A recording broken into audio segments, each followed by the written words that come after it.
గత ఆదివారం మీకు చెప్పాము, ఎండలు ప్రారంభమైనవి కాబట్టి కరెక్ట్గా 11:30కి 45కి మనం ఇక్కడి నుంచి వెళ్ళిపోతాం. కరెక్ట్గా అందరూ కూడా వచ్చేసారు. పార్ట్ 2 నేర్చుకుందాం. ఈరోజు ఏంటంటే 2025 టైటిల్ ఎన్నువలే నీ పొరుగువారిని ప్రేమించుట ఎట్లు. పార్ట్ 2కి టైటిల్ ఏంటంటే పొరుగువానిని ప్రేమించిన పరమ తండ్రి తనయుడు. పాఠం పేరేంటి? పొరుగువానిని ప్రేమించిన పరమ తండ్రి తనయుడు. పొరుగువానిని ప్రేమించిన పరమ తండ్రి తనయుడు. ధర్మశాస్త్రంలో దేవుడిచ్చిన ఆజ్ఞలు 10, ముఖ్యంగా 10 కమాండ్స్ అంటారు ఇంగ్లీష్లో. ఇది ఎక్కడ ఉందంటే మీకు తెలుసు, నిర్గమాకాండం 20 అధ్యాయంలో 1 నుంచి 17 వరకు ఉన్న వచనాల్లో ఉంది. 1వ వచనం నుండి 17 వచనాల వరకు ఉంటుంది. ఆ 10 ఆజ్ఞలను కలిపి 2 ఆజ్ఞలు చేయడం జరిగింది. మొదటిది నీ పూర్ణ హృదయంతో, పూర్ణాత్మతో, పూర్ణ మనసుతో దేవుణ్ణి ప్రేమింపవలను.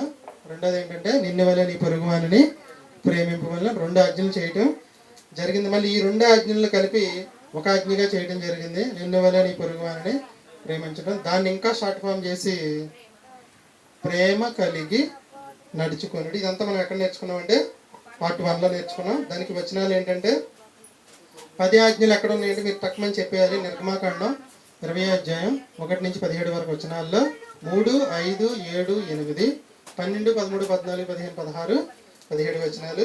2 ఆజ్ఞలు ఎక్కడ ఉన్నాయంటే మత్తయి సువార్త 22 అధ్యాయం 34 నుంచి 40 వరకు ఉన్న వచనాల్లో 36, 37, 38, 39, 40 వరకు. ఒక ఆజ్ఞ అని ఎక్కడ చెప్పబడిందంటే గలతీయులకు రాసిన పత్రిక 5వ అధ్యాయం 14వ వచనంలో నిన్ను వలె నీ పొరుగు వారిని ప్రేమించమనే ఆజ్ఞలో ధర్మశాస్త్రం మొత్తం సంపూర్ణమై ఉన్నదని ఉంది. అదే బైబిల్ సారాంశాన్ని ఒక్క మాటలో ఎఫ్సీలకు రాసిన పత్రిక 5వ అధ్యాయం 2వ వచనంలో ప్రేమ కలిగి నడుచుకొనుడి. పాఠం పేరేంటంటే రెండోది పొరుగువానిని ప్రేమించిన పరమ తండ్రి తనయుడు. ఎవరైనా? యేసుక్రీస్తు, మనందరి రక్షకుడు, మనందరి ప్రభువు, మనందరి దేవుడు అయిన యేసుక్రీస్తు గురించి తెలియని వాళ్ళు ఎవరు కూడా లేరు. యేసుక్రీస్తు ఆయన జీవించిన వాళ్ళు ఏం చెప్పాడు? నేను ధర్మశాస్త్రాన్ని నెరవేర్చాను అన్నాడు. చిన్న లాజిక్ చెప్పను మీకు. సమాజంలో చాలామంది ధర్మశాస్త్రంలో దశంభాగాలు ఉన్నాయి ఇవ్వండి, ధర్మశాస్త్రంలో దశంభాగాలు ఉన్నాయి ఇవ్వండి, ధర్మశాస్త్రంలో దశంభాగాలు ఉన్నాయి ఇవ్వండి అంటున్నారు. ఇప్పుడు మనం చర్చ స్టార్ట్ చేసి 18 సంవత్సరాలు ఏ రోజు కూడా మీ దగ్గర నుంచి దశంభాగాలు ₹1 వసూలు చేయలేను నేను. యేసుక్రీస్తు ఎప్పుడైనా దశంభాగం ఇచ్చాడు? ఒకసారి ఆలోచించండి. డబ్బులు ఎక్కడ ఉన్నాయండి? పన్ను కడతాకే చేప నోరు తెరిచి మరీ తీసిచ్చారు. దశమ భాగాలు అనేది ధర్మశాస్త్రమా కాదా చెప్పండి నాకు.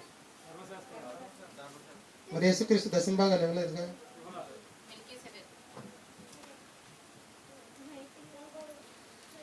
నేను అదే చెప్పా, కొంచెం అర్థం చేసుకోండి, అపార్థం చేసుకోవద్దు. 24 భాగాలు ఏంటనే మీకు అర్థమైద్ది. ధర్మశాస్త్రము అంటే అర్చనలు, ఆరాధనలు, బలులు, అర్పణలు, దశమ భాగాలు, అర్చన, ఆరాధనలు, యజ్ఞయాగాదులు, వాగ్దానాలు, ఇది కాదు ధర్మశాస్త్రం అంటే. 10 ఆజ్ఞలే ధర్మశాస్త్రం. గుర్తుపెట్టుకోండి మీరు. యేసుక్రీస్తు ధర్మశాస్త్రాన్ని నెరవేర్చాడు అంటే అర్థం ఏంటంటే 10 ఆజ్ఞలు పాటించి చూపించాడు. కానీ మన వాళ్ళు ఈ 10 ఆజ్ఞలను పక్కన పెట్టేసి నువ్వు కరెక్ట్గా దశంభాగం ఇస్తే నీకు ప్రార్థన చేస్తా, నువ్వు కరెక్ట్గా ఈరోజు నీకు పని ఉందా వెళ్ళిపో, దశంభాగం నాకు ఇచ్చే. ధర్మశాస్త్రంలో అవసరమైన పక్కన పెట్టి అనవసరమైన హైలైట్ చేసుకొచ్చారు.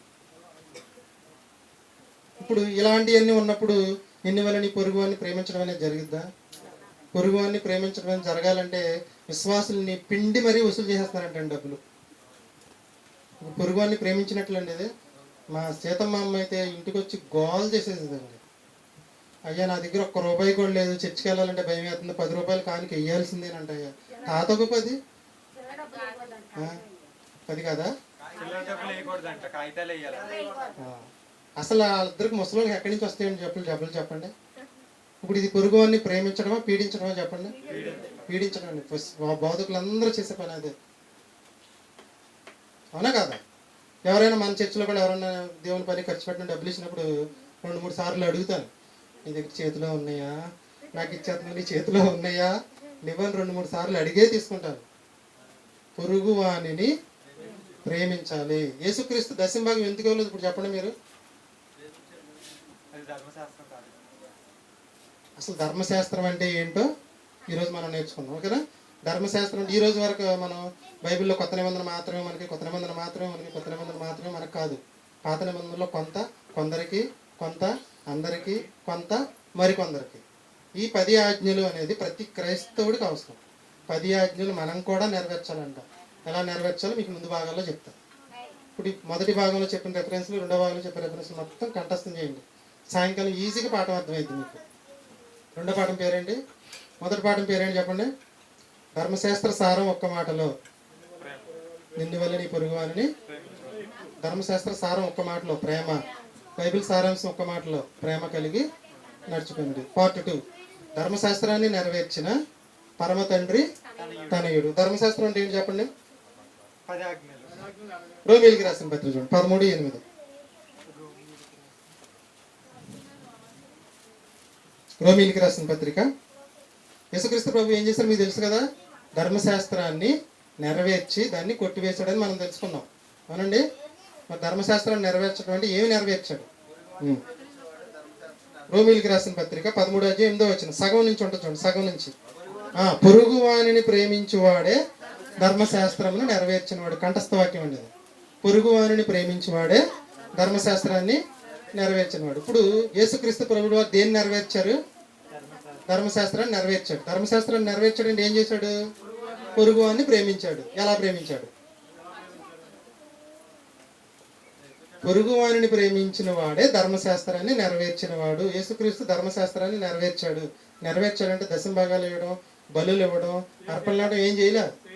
యేసుక్రీస్తు కాలంలో పక్షులు తీసుకొచ్చి బలిచ్చాడా? పశువులు తీసుకొచ్చి బలిచ్చాడా? కానీ ధర్మశాస్త్రాన్ని నెరవేర్చాడు. నెరవేర్చడం అంటే 10 ఆజ్ఞల్ని, 10 ఆజ్ఞల సారమైన ఒక్క మాట ఏంటది? నిన్ను వల్ల నీ పొరుగు వారిని ప్రేమించడం అనే దాన్ని ఆయన నెరవేర్చాడు. ఓకేనండి? 13:9 చూడండి. 13:9 ఏలైనగా ఎక్కడి నుంచి వచ్చింది? ఇది మన పార్ట్ 1లో వచ్చింది. కంటిన్యూషన్ చెప్తున్నాను అనమాట. చదవండి, అర్థమైంది. వ్యభిచరింపవద్దు, నరహత్య చేయవద్దు, దొంగిలివద్దు, ఆశింపవద్దు, అనునవియు ఏమైనా ఉన్నాయి అడల. ఏమున్నాయి? ఇంకా ఏమున్నాయి? ఇంకేమున్నాయి అంటే మనకి 10 ఆజ్ఞలు కంఠస్థం రావాలండి. గుర్తుంచుకోండి. మొదటి చెప్తారా? నేను తప్ప నీకు వేరొక దేవుడు ఉండకూడదు. ఏమండి? క్రైస్తవులు ఈనాటికి, ఇప్పటికీ, ఈ రోజుకి, ఈ క్షణానికి కూడా మనం కూడా 3 దేవుళ్ళని పూజిస్తున్నామండి, నాతో సహా. ఆ 3 ఎవరో సాయంకాలం చెప్తున్నాను. దారుణంగా ఉంది కదండి పరిస్థితి. ఏంటంటే మనం కూడా పూజ చేస్తున్నాం ఏంటండి? 3 విగ్రహాలని, 3 దేవుళ్ళని, సారీ 3 ఏమన్నాడు దేవుడు? ఈ 10 ఆజ్ఞలు మనకు కాదని పక్కకు పెట్టడం వల్ల జరిగిన నష్టాలు ఏంటో చెప్తాం మీకు. నేను తప్ప మీకు వేరొక దేవుడు. కానీ ఈ రోజు కూడా, ఇప్పటికి కూడా, ఈ క్షణానికి కూడా మనం 3 దేవుళ్ళని పూజిస్తున్నాం అంటాను. సాష్టాంగ పడుతున్నాం అంట. ఎవరనేది మీకు సాయంకాలం చెప్తాను. రెండోది, నేను తప్ప నీకు వేరొక దేవుడు ఉండకూడదు. రెండోది, విగ్రహములను చేసుకొనకూడదు, పూజింపకూడదు, సాగిలపడకూడదు. మూడోది, నా నామమును వ్యర్థముగా ఉచ్చరించకూడదు, విశ్రాంతి దినాన్ని పరిశుద్ధంగా ఆచరించాలి. 5, తల్లిదండ్రులను సన్మానించాలి, నరహత్య చేయవద్దు, వ్యభిచరింపవద్దు, దొంగిలవద్దు, అబద్ధ సాక్ష్యం పలుకోవద్దు, నీ పొరుగు అని దేనిని ఆశించవద్దు. ఈ 10 ఆజ్ఞలు కంఠస్థం చేయండి. 10 ఆజ్ఞలను పాటించండి ప్రతిరోజు. తర్వాత చూసుకుందాం. చదవండి 13:10. ప్రేమ పొరుగువానికి కీడు చేయదు గనుక ప్రేమ కలిగి ఉండట ధర్మశాస్త్రమును నెరవేర్చడు. యేసుక్రీస్తు ప్రభుల వారు అంటండి భూమి మీద ఉన్నంత కాలం ప్రేమ కలిగి నడుచుకున్నాడు అంటండి. ప్రేమ కలిగి నడుచుకుంటే ఏమి నెరవేర్చినట్లు? ధర్మశాస్త్రాన్ని నెరవేర్చినట్లు. ఆయన ఏం చేశాడంటే ప్రేమ కలిగి నడుచుకున్నాడు. 8వ వచనం ఒకసారి చదవండి. 13:8. ఒకరినొకడు ప్రేమించుకున్నట విషయంలో తప్ప మరి ఏ విషయంలో ఎవరికి అచ్చి ఉండవద్దు. పొరుగువానిని ప్రేమించువాడే ధర్మశాస్త్రమును నెరవేర్చాడు. పొరుగువానిని ప్రేమించువాడే ధర్మశాస్త్రాన్ని నెరవేర్చిన వాడు. 10వ వచనం కంటిన్యూషన్. 9 8వ వచనంలో ఏముందంటే పొరుగువానిని ప్రేమించువాడే ధర్మశాస్త్రాన్ని నెరవేర్చినట్లు 10వ వచనంలో ప్రేమ కలిగి ఉండట ధర్మశాస్త్రమును నెరవేర్చుటయే. అంటే ఇప్పుడు యేసుక్రీస్తు వారు ఏం చేశారు? దశమ భాగాలు ఇచ్చారా? బలులు ఇచ్చారా? అర్పణలు ఇచ్చారా? ఏం చేసి ధర్మశాస్త్రాన్ని నెరవేర్చారు? ప్రేమ కలిగి నడుచుకోవడం ద్వారా ధర్మశాస్త్రాన్ని నెరవేర్చారంటండి. అర్థమైంది? అర్థం లేదండి మీకు? ఇప్పుడు ధర్మశాస్త్రం అంటే ఏంటి? దశంభాగాలు, బలులు, అర్పణలు, యాగాలు, యజ్ఞాలు, ఆచారాల, ఆజ్ఞల. ఆజ్ఞలు గుర్తుంచుకోండి. 10 ఆజ్ఞలు. యేసుక్రీస్తు ధర్మశాస్త్రాన్ని ఎలా నెరవేర్చాడు? పొరుగు వాని ఎడల ప్రేమ చూపించి ప్రేమతో నడుచుకొని ధర్మశాస్త్రాన్ని నెరవేర్చేశాడు. ఓకే, అర్థమైపోయింది మీకు. ధర్మశాస్త్రం అంటే ఏంటి?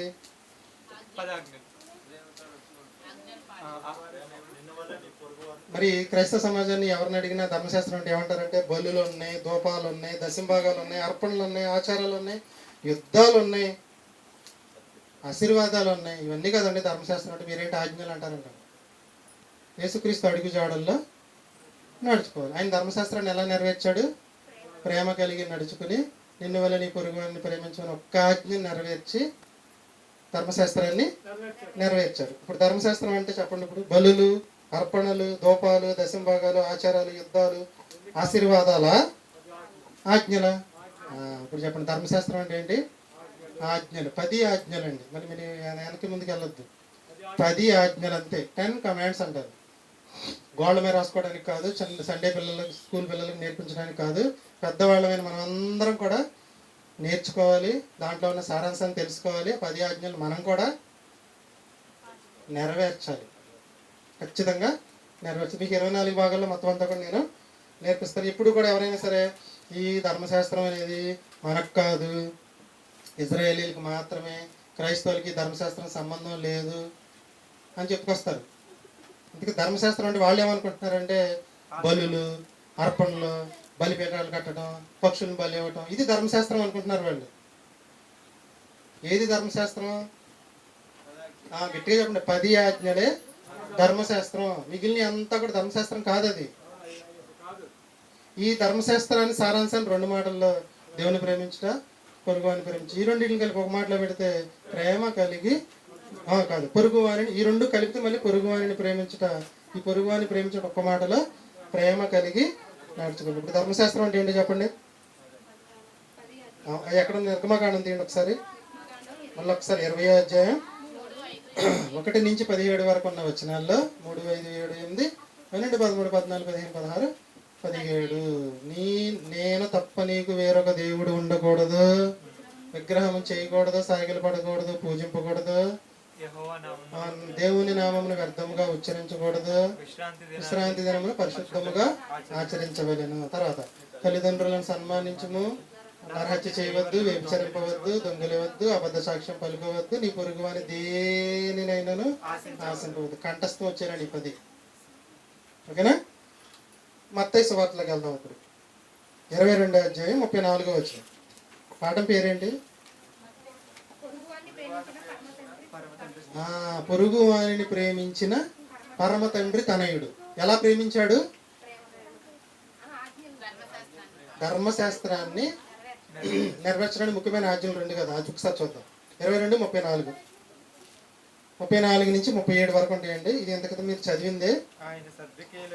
ఆయన సద్దుకైలు నోరు మూపించనని పరిసయ్యులు వచ్చి శోధిస్తూ అడిగారంట. ఒక ధర్మశాస్త్రోపదేశకుడు వాక్యమైన యేసుని అడుగుతున్నాడు, బోధకుడా, ధర్మశాస్త్రం అంతటిలో ముఖ్యమైన ఆజ్ఞ ఏదని అడిగాను. ఎవరిని అడిగారు? యేసుక్రీస్తుని అడిగాడు. కరెక్ట్ గా ధర్మశాస్త్రాన్ని నెరవేర్చిన యేసుక్రీస్తుని అడిగాడు. యేసుక్రీస్తు ఏం చెప్పాడంటే, నీ పూర్ణ హృదయంతో, పూర్ణాత్మతో, పూర్ణ శక్తితో, పూర్ణ మనసుతో, పూర్ణ హృదయంతో, పూర్ణాత్మతో, పూర్ణ మనసుతో నీ దేవుడైన యెహోవాను ప్రేమింపవలెను అన్నది మొదటిది, ప్రధానమైన ఆజ్ఞ. 2వ ఆజ్ఞ అంటే నిన్ను వల్ల నీ పొరుగువానిని ప్రేమింపవలెను అని యేసుక్రీస్తు చెప్పాడు. ఇప్పుడు యేసుక్రీస్తు ప్రభుల వారు కూడా ఈ 2 నెరవేర్చాలి. 10 ఆజ్ఞల సారం ఈ 2 ఆజ్ఞలు కదా.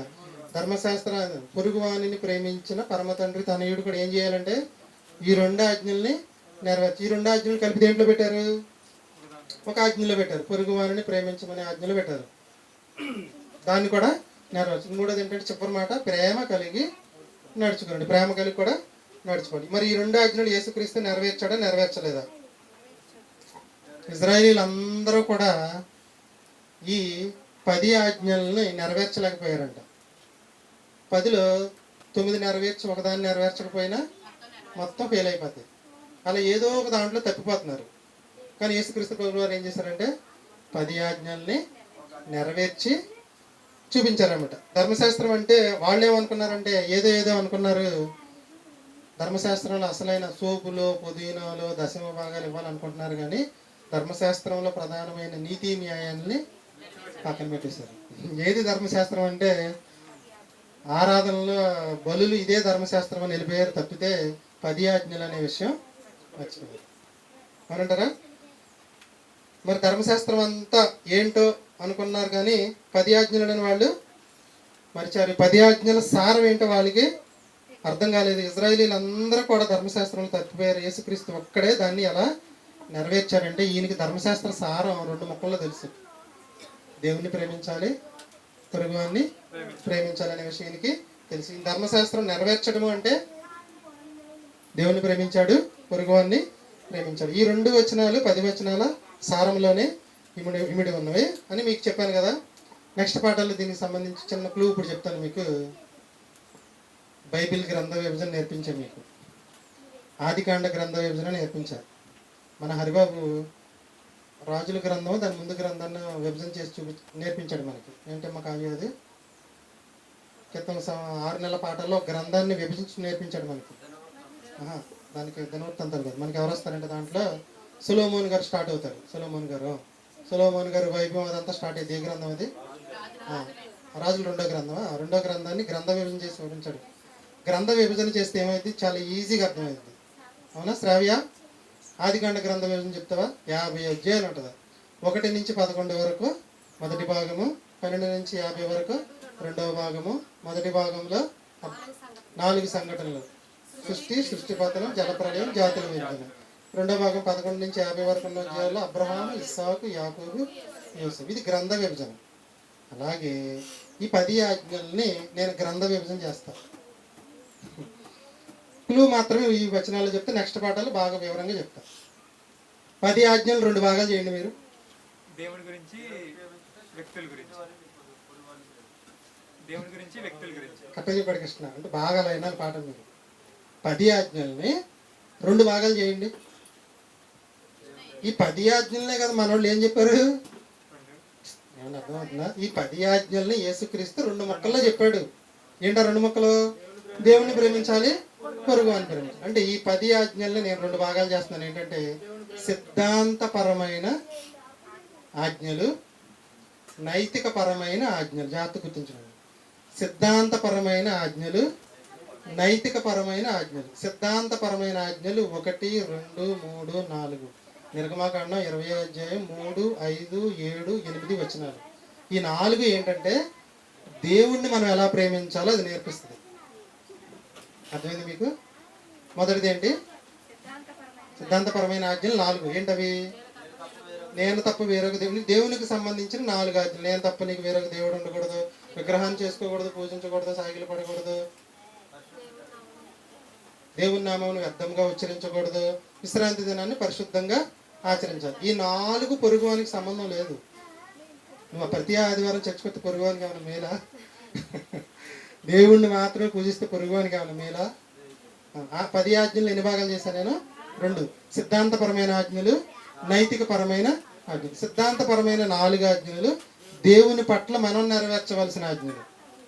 మిగిలిన 6 ఆజ్ఞలు 12, 13, 14, 15, 16, 17. ఈ 6 ఆజ్ఞలు నైతికపరమైన ఆజ్ఞలు. అంటే అర్థం ఏంటంటే ఇతరుల పట్ల మనం నెరవేర్చవలసిన ఆజ్ఞలు. ఇంకా అర్థమైంది మీకు? దేవుని పట్ల నెరవేర్చవలసిన ఆజ్ఞలు 4, సహోదరుల ఇతరుల పట్ల నెరవేర్చవలసిన ఆజ్ఞలు 6. ఇప్పుడు మీకు అర్థమైంది ఈజీగా. ధర్మశాస్త్రం 2 ముక్కల్లో చెప్పానా? నేను అర్థమైందా? అర్థం అవ్వలేదా? ధర్మశాస్త్ర 10 ఆజ్ఞలని నేను 2 ముక్కలు యేసుక్రీస్తు చెప్పాడు. దాన్ని ఇంకొంచెం క్రోడీకరించి యేసుక్రీస్తు కన్నా గొప్పని కాదు అక్కడ మీకు అర్థం అవడానికి నేను అలా వివరించాను అంతే. సిద్ధాంతపరమైన ఆజ్ఞలు, నైతికపరమైన ఆజ్ఞలు. సిద్ధాంతపరమైన ఆజ్ఞలు 4, నైతికపరమైన ఆజ్ఞలు 10. సిద్ధాంతపరమైన ఆజ్ఞలు దేవునికి సంబంధించినవి, నైతికపరమైన ఆజ్ఞలు ఇతరుల పట్ల మనం నెరవేర్చవలసినవి. సిద్ధాంతపరమైన ఆజ్ఞలు దేవుని పట్ల మనం నెరవేర్చవలసినవి. దేవుని పట్ల నెరవేరిస్తే దేవుని ప్రేమించినట్లు, ఇతరుల పట్ల మనం నెరవేరిస్తే ఇతరులను ప్రేమించినట్లు. ఈ రెండింటిని కలిపి ప్రేమ అని ఒక మాటలో చెప్పడం ఇదంతా ఎందుకు విభజించాలంటే యేసుక్రీస్తు ప్రభుల వారు ధర్మశాస్త్రాన్ని ఎలా నెరవేర్చాడో తెలియడం కోసం. అంతేనా? ఒక ముందుకు వెళ్దాం. ఇశ్రాయేలీయులు అందరూ ఎక్కడ తప్పిపోయారు? ఈ 10 ఆజ్ఞలను నెరవేర్చడం తప్పిపోయారు. ఎందుకంటే ఏది ధర్మశాస్త్ర సారం వాళ్ళకి తెలియలేదు. కనీసం ఈనాటి క్రైస్తవుల కన్నా తెలుసా అంటే గట్టిగా చెప్పొచ్చు తెలియదు అని. గట్టిగా చెప్పొచ్చు అండి తెలియదు. కానీ మనం నేర్చుకుంటున్నాం. మన రాజేష్ అన్నట్లుగా నాగలక్ష్మి తంతి ఎక్కడ వచ్చి పడిందంట. మంచి మంచి పాఠాలు. నిన్న యూట్యూబ్ ఓపెన్ చేస్తే యూట్యూబ్ వాడు మీ అందరి వీడియోలోకి సెకండ్ ప్లేస్లోకి వెళ్ళిపోయింది నాగలక్ష్మి వీడియో. హరిబాబుది, నాది, అందరిది. మా అమ్మగారి థర్డ్ ప్లేస్లో ఉండేది మా అమ్మగారి పాట. దాన్ని కూడా దాటుకుంటూ ఓ చిన్ని విద్యార్థి సాంగ్ అని ఉంటుంది మన ఛానల్లో. ఫస్ట్ పాట ఉంటుంది, ఫస్ట్ పెట్టిన పాట అదే. ఓ చిన్ని విద్యార్థి దగ్గర దగ్గర 3000 మంది, అంతమంది 3000, 5000, 7000 ఎంత ఉందండి, 5000 చాలా వ్యూస్ ఉన్నాయి. అది దాన్ని సెకండ్ ప్లేస్లోకి వెళ్ళిపోయి వచ్చింది నాగలక్ష్మి పాఠం. లోకస్వార్త 24:44. లోకస్వార్త 24:44. అండ్ దయచేసి మిమ్మల్ని అందరినీ కోరుకునేది ఏంటంటే ఈ వీడియోలు మళ్ళీ విని మెటీరియల్ తయారు చేసుకోండి. చాలా బాగుంటాయి. నేను ఇవ్వటం అంటే అవ్వదు. చాలా పనులు ఉన్నాయి నాకు. అంటే బయట పనులు కాదండి, పాటల పనులు, పుస్తకాల పనులు, మెటీరియల్ పనులు, చాలా పనులు ఉన్నాయి. లోకస్వార్త 24:44. లోకస్వార్త 24:44. అంతటా ఆయన చాలా జాగ్రత్తగా వినండి మాటని. ఇది యేసుక్రీస్తు ప్రభుల వారు మరణించి తిరిగి లేచి భూమి మీద కొన్ని రోజులు తిరిగి చెప్తున్న మాట. 24:44 సింపుల్గా ఉండే రెఫరెన్స్లో రాశాను. 24:44 మళ్ళీ చదువు, గుర్తుంచుకోండి. మోషే ధర్మశాస్త్రములోను ప్రవక్తల గ్రంథములోను కీర్తనల్లోను నన్ను గూర్చి వ్రాయబడినవన్నీ నెరవేరవలెనని నేను మీ యొద్ద ఉండినప్పుడు చెప్పబడినది మాటలు నెరవేరినవని వారితో చెప్పాను. ఇందుకు ఏమి నెరవేర్చాడు?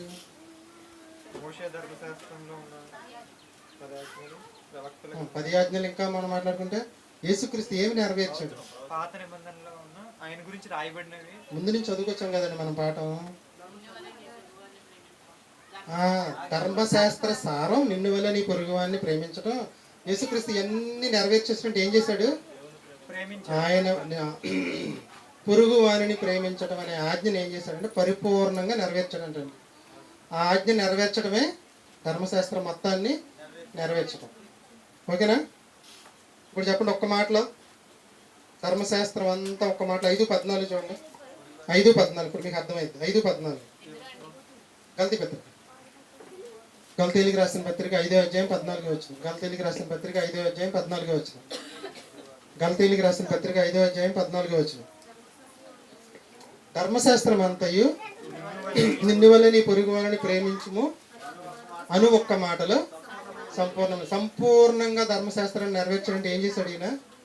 పొరుగు వారిని పరిపూర్ణంగా ఈ ఒక్కటే చేశాడంటే యేసుక్రీస్తు. ఇది ఒక్కటే చేయడం వల్ల ధర్మశాస్త్రం మొత్తం నెరవేర్చినట్లు అయిపోయింది. చాలామంది ఏమంటారంటే ధర్మశాస్త్రంలో బూతులు ఉన్నాయంటున్నారు. బూతు పుస్తకం అంటారు. బైబిల్ అండి, ధర్మశాస్త్రం అంటే బైబిలే కదా. బైబిల్లో బూతు పురాణం ఉంది, బూతులు ఉన్నాయి, అయ్యున్నాయి ఇవన్నీ మాట్లాడుతున్నారు. బైబిల్లో ఏముందండి? ప్రేమ ఉంది. బైబిల్ సారాంశం బూతు కాదు. బైబిల్ సారాంశం ఏంటి? ప్రేమ. ఆడికి అర్థం కాక అలా మాట్లాడుతున్నాడు అంతే. బైబిల్ సారాంశంలో ఏంటి? ఒక్క మాటలో ప్రేమ. ప్రేమ ఉంది కానీ బూతులు అనేవి లేవు. దేవుని ప్రేమను మనస్సులో ఉంచుకొని ఇప్పుడు బైబిల్ చదవండి. దేవుని ప్రేమని మనసులో ఉంచుకొని సహోదరులను ప్రేమించాలనే ఆజ్ఞ మనసులో ఉంచుకొని బైబిల్ చదివితే మనకు బాగా బైబిల్ అనేది అర్థమవుతుంది. యేసుక్రీస్తు ధర్మశాస్త్రాన్ని నెరవేర్చాడంటే ఏం చేశాడు? పొరుగు వారిని ప్రేమించమని ఒక్క ఆజ్ఞని పరిపూర్ణంగా నెరవేర్చాడంటండి. యేసుక్రీస్తు ప్రభువు వారు ఎవరెవరిని ప్రేమించాడు? పొరుగు వారిని ప్రేమించాడు. తల్లిని ప్రేమించాడు, తండ్రిని ప్రేమించాడు, సహోదరులను ప్రేమించాడు, ఇరుగుని ప్రేమించాడు, పొరుగుని ప్రేమించాడు, శిష్యులను ప్రేమించాడు, పరిచయాలను ప్రేమించాడు, శాస్త్రులను ప్రేమించాడు, విరోధులను ప్రేమించాడు. ఏమండి ఎలా ప్రేమించాడో మత్తయి సువార్త, మార్కు సువార్త, లూకా సువార్త, యోహాను సువార్తల్లో ఆయన గురించి రాయబడిన గ్రంథాల్లో ఉంది. ఈయన కలిగి ఉన్న ప్రేమ ఏంటి? దైవానుసారమైన ప్రేమను కలిగి యేసుక్రీస్తు పొరుగువారిని ప్రేమించాడు. పొరుగువారిని ప్రేమించడం వల్ల ఏం జరిగిందంటే ధర్మశాస్త్రాన్ని నెరవేర్చినట్లు అయిపోయింది. అర్థమైంది మీకు? ధర్మశాస్త్రం నెరవేర్చడం అంటే పొరుగువాడిని ప్రేమించేవాడే ధర్మశాస్త్రమును నెరవేర్చినాడు. యేసుక్రీస్తు మనకు పొరుగువాడు ఎలా అవుతాడండి? మనమేమో భూలోకంలో ఉన్నాం, యేసుక్రీస్తు ఏమో పరలోకంలో ఉన్నాడు. ఇప్పుడు స్వప్న వాళ్ళకి మేము పొరుగువాళ్ళం ఇరుగువాళ్ళం అవ్వం, వాళ్ళు ఎక్కడ లక్ష్మీపురంలో ఉన్నారు. కావ్య వాళ్ళు మా 2 సందులు అవతలు ఉన్నారు, వాళ్ళకి మేము పొరుగువాళ్ళం అవ్వం. ప్రసాద్ వాళ్ళు ఇరుగు పొరుగు అవుతాం మేము. ఇప్పుడు కృష్ణమావి వాళ్ళు ఉన్నా 4 ఇళ్ళు అవతలు ఉన్నారు. ఎక్కడో పరలోకంలో ఉన్నా, ఎక్కడో భూలోకంలో ఉన్నా, మనకి పొరుగు ఎలా అవుతాడు ఆయన? ఒకసారి ఆలోచించండి.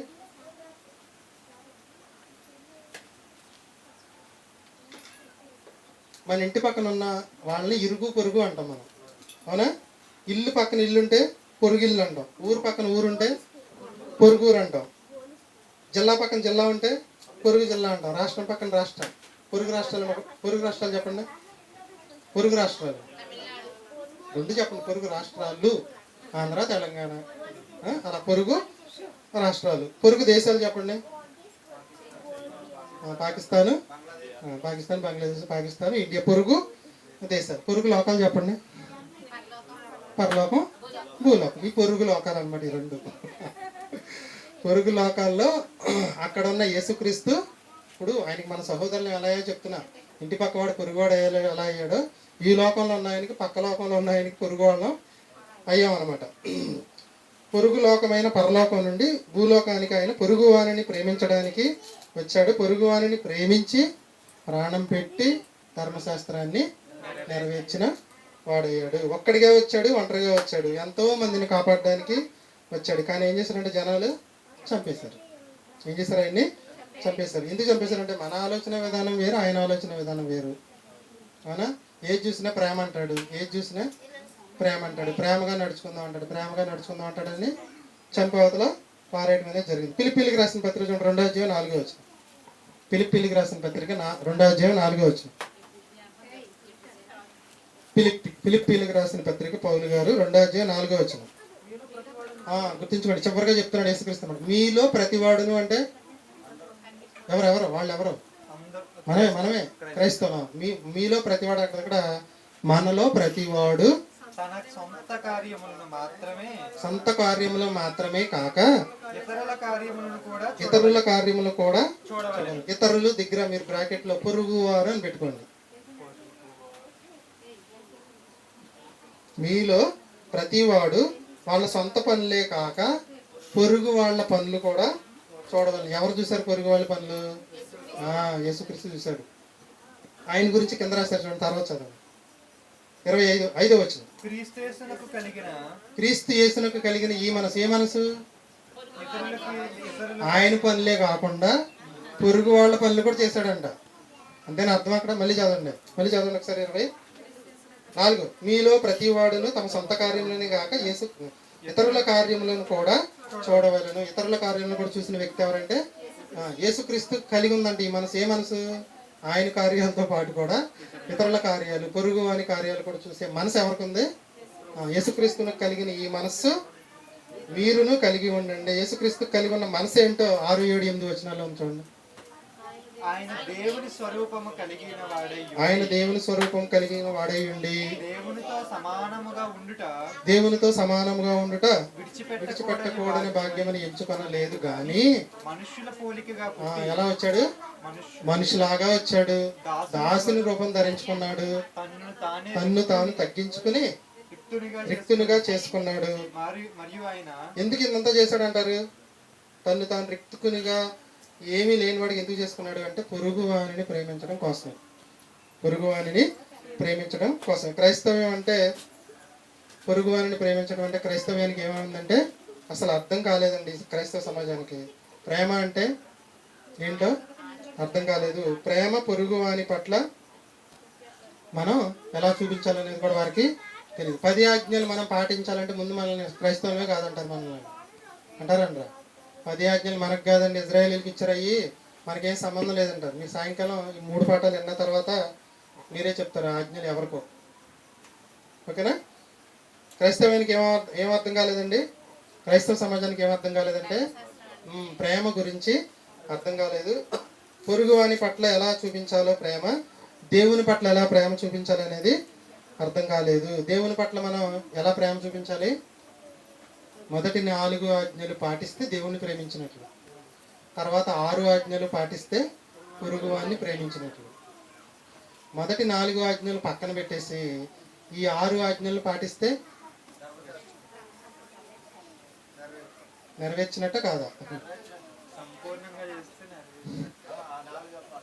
ఎఫ్సీలకు రాసిన పత్రిక 5:2 మీకు అర్థమైంది. ఇప్పుడు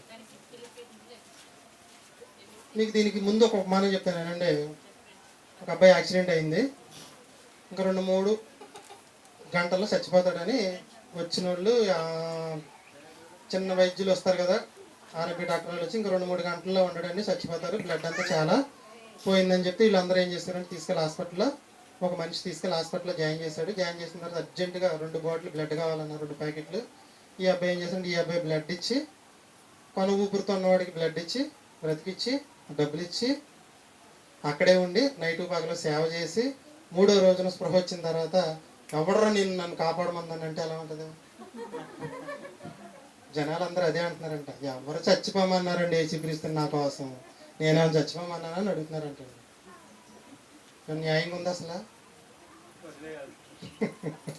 ఇప్పుడు చదవండి ఎఫ్సీలకు రాసిన పత్రిక 5:2. అతను ఏమంటాడు? హాస్పిటల్లో ఉన్నప్పుడు 2 చేతులు ఎత్తి దండం పెడతాడు, 2 చేతులు తీసుకెళ్ళి కాళ్ళ మీద పెట్టేస్తాడు. గుర్తుంచుకోండి, క్రీస్తు మిమ్ములను ప్రేమించి, యేసుక్రీస్తు పొరుగు వానిని ప్రేమించిన పరమ తండ్రి తనయుడు. ఎలా ప్రేమించాడు? ధర్మశాస్త్రాన్ని నెరవేర్చాడు. ధర్మశాస్త్రం నెరవేర్చడం అంటే పొరుగు వానిని ప్రేమించేవాడే ధర్మశాస్త్రాన్ని నెరవేర్చినాడు. పొరుగు వానిని ప్రేమించడం ఎలా ప్రేమించాడో ఇక్కడ చూడండి, 5:2 చదవండి. పరిమళ సువాసనగా క్రీస్తు మిమ్ములను ప్రేమించి, యేసు క్రీస్తు పొరుగు వారిని ప్రేమించడం ద్వారా ధర్మశాస్త్రాన్ని నెరవేర్చాడు. పొరుగు వారిని ఎలా ప్రేమించాడు? 5:2 క్రీస్తు మిమ్మల్ని ప్రేమించి. క్రీస్తు మనల్ని ఎలా ప్రేమించాడు? ఎలా ధర్మశాస్త్రాన్ని నెరవేర్చాడు? క్రీస్తు మిమ్మల్ని ప్రేమించి పరిమళ వాసనగా ఉండుటకు మన కొరకు తన్ను తాను ఇక్కడ ఎవరో కనపడుతున్నారు చూడండి. మళ్ళీ సిద్ధాంతపరమైన ఆజ్ఞలు నెరవేర్చినట్టు కనపడుతుంది, నైతికపరమైన ఆజ్ఞలు నెరవేర్చినట్టు కనపడుతుంది. మళ్ళీ చదువు. దేవునికి అర్పణగాను బలిగాను. ఇక్కడ ఎవరు కనపడుతున్నారు మనకి? దేవుణ్ణి ప్రేమించినట్లు కనపడుతుంది. దేవుడు అంటే దేవుడు ఒక మాట పని ఇచ్చి పంపించాడు కాబట్టి ఆ పని అంటే దేవుణ్ణి ప్రేమించడం అంటే దేవుడు చెప్పిన పని చేశాడు. ఏం చేశాడు? మన బలి అవ్వమన్నాడు, బలి అయ్యాడు. తర్వాత బలిగాను అర్పణగాను అప్పగించుకొనెను. అలాగే మళ్ళీ మొదటి నుంచి చదవండి 5:2. క్రీస్తు మిమ్ములను ప్రేమించి, అంటే క్రీస్తు మనల్ని ఎలా ప్రేమించాడు? ధర్మశాస్త్రాన్ని ఎలా నెరవేర్చాడు? పరిమళ వాసనగా ఉండుటకు మన కొరకు బలిగాను తను తాను బలిగాను దేవునికి అర్పణగాను అప్పగించుకొనెను. అలాగుననే మీరును ప్రేమ కలిగి నడుచుకొనుడి. ప్రేమ కలిగి నడుచు. మీరు కూడా ప్రేమ కలిగి నడుచుకుంటే మీరు కూడా ధర్మశాస్త్రాన్ని నెరవేర్చినట్లు మనం కూడా ధర్మశాస్త్రాన్ని నెరవేర్చు. ప్రేమించిన యేసుక్రీస్తు ఏం చేశాడు? ప్రశ్న. మనలను క్రీస్తు మనలను ప్రేమించనుంది కదా, ప్రేమించిన యేసుక్రీస్తు ఏం చేశాడు? తను తాను దేవునికి బలిగాను అర్పణగాను అర్పించుకొనెను. అలాగుననే ప్రేమ కలిగి మనం కూడా నడుచుకోవాలి. ఇంత ప్రేమ అంటే ఏంటి? అదే నిన్ను వల్ల నీ పొరుగు వారిని ప్రేమించిన. ప్రేమ అంటే ఏంటి? ప్రేమ అంటే ఏంటి? ప్రేమ అంటే ఏమిటి? యేసుక్రీస్తు ప్రేమించి ఏం చేశాడు? ప్రాణం పెట్టాడు. సహోదరుల నిమిత్తం ఏం చేశాడంటే ప్రాణాన్ని పెట్టాడు. ఏం చేశాడంటే క్రీస్తు మిమ్మల్ని ప్రేమించి మీకోసం ప్రాణం పెట్టడం ద్వారా ధర్మశాస్త్రాన్ని నెరవేర్చాడు. దీంట్లోనే ఏమి ఉందంటే పొరుగు వారిని ప్రేమించడం అనేది ఉంది. ఎవరు పొరుగువారు? ఈ లోకంలో ఉన్న వాళ్ళందరూ యేసుక్రీస్తుకు పొరుగువారు. ఈ పొరుగువారు అందరిని ఏం చేశాడు? ప్రేమించాడు. ప్రేమించి ఎవ్వరు కూడా నరకానికి పోకూడదు, అందరూ స్వర్గానికే రావాలని క్రీస్తు మనల్ని ప్రేమించి పరిమళ వాసనగా ఉండుటకు దేవునికి బలిగాను అర్పణగాను తన్ను తాను అప్పగించుకున్నాను. చెప్పండి. పొరుగు వారిని ప్రేమించిన పరమ తండ్రి తనయుడు యేసుక్రీస్తు ఎలా ప్రేమించాడు? దశంభాగాలు ఇచ్చి, బలులు ఇచ్చి, అర్పణలు ఇచ్చి, కానుకలు ఇచ్చి కాదు. ధర్మశాస్త్రాన్ని నెరవేర్చి పొరుగు వానిని ప్రేమించి ప్రాణం పెట్టి. అర్థమైందండి? ప్రార్థన చేసి ముగించుకుందాం. ప్రియా పరలోకమందున మా తండ్రి, పొరుగు వానిని ప్రేమించుట ఎట్లు అని టైటిల్ ఈ 2025 సంవత్సరంలో ప్రారంభిస్తున్నాం తండ్రి. నీకు తెలుసు తండ్రి, ఇంకా నీ బిడ్డలకు నాకు అవసరమైన ఈ పాఠాలకు సంబంధించిన జ్ఞానం అందించి మేమందరం కూడా ఈ టైటిల్ మీద పరిపూర్ణ జ్ఞానాన్ని సంపాదించుకొని మేమందరం కూడా పరలోకం చేరే భాగ్యం ఇక్కడ ఉన్న ప్రతి బిడ్డకు దయచేయమని క్రీస్తునామని ప్రార్థనకి వేడుకుంటున్నాం పరమ తండ్రి. అంటే సాయంకాలం 3 పాఠాలు ఉన్నాయి, ఇంకా ఎవరో మిస్ అవ్వద్దు. అందరికీ ఆదాము చక్కగా బిర్యానీ ప్రాన్స్ కర్రీ కూడా చేసి మీకు విందు ఏర్పాటు చేశాడు. పాఠం అయిపోయిన తర్వాత చక్కగా అందరూ కూడా తినేసి తొందరగా వచ్చేస్తే తొందరగా ముగించుకుని భోజనం అన్నీ కాదు.